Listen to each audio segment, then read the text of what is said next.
I don't think this is the true sports car BMW's promised us.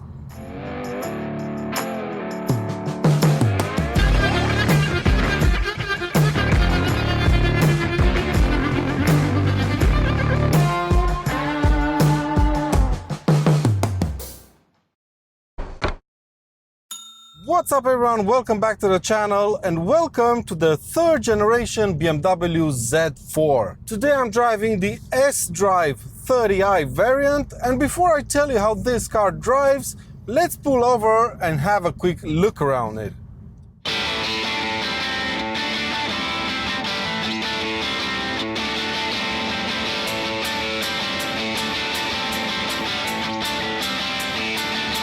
So like I've said, this is the third generation of the BMW Z4 and BMW has gone all out on this one. First they replaced the metal roof with a soft top one, they've reworked the entire suspension, and the front and rear tracks are now wider.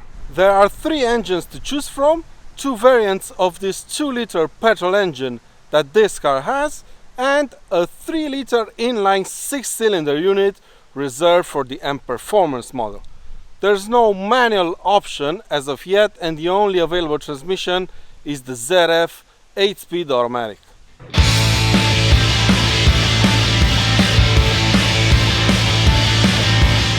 I like the looks of the 2019 BMW Z4 quite a lot. Admittedly, it needs the M Sport Pack, which this car has, to add some aggression to these curvy lines, but I think that's the case with most BMWs nowadays. The interior is gorgeous, just look at those tanned leather seats. They're excellent and quite comfortable, I might add. There's a lot of tech inside and outside of this car. It has a fully digital instrument cluster, a touchscreen navigation system, an excellent 8-speed automatic transmission, and for the first time in like forever, a non-M car can be spec'd with an M Sport differential at the back.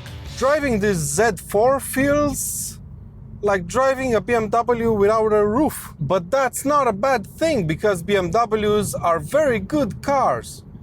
But it just doesn't have anything special. And I was expecting exactly that based on the hype that BMW created around this car.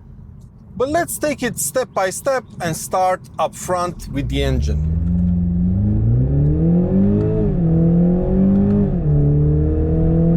It's a really great engine, this one, I love it. It's properly fast, it's punchy all the way through the rev range, and it sounds pretty good for a 4-cylinder.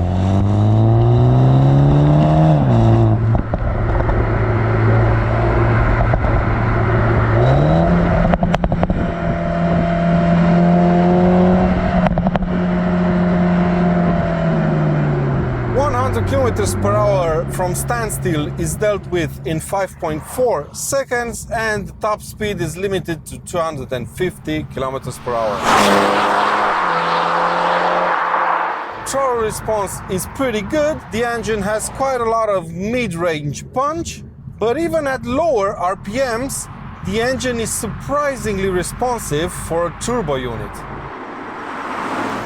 I don't know how to best describe this, but the BMW Z4 feels like it's on the edge most of the time. It's quite twitchy. The steering is very fast, and the slightest move of the wheel makes the car dive into that direction. And when it does that, there's quite a lot of weight transfer going on from side to side, because the suspension is quite comfortable even in Sport Plus mode.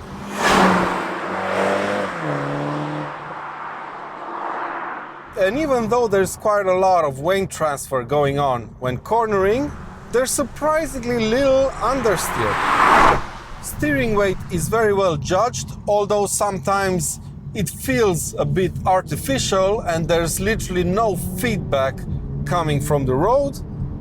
But I'm happy to report that this car is quite tail happy.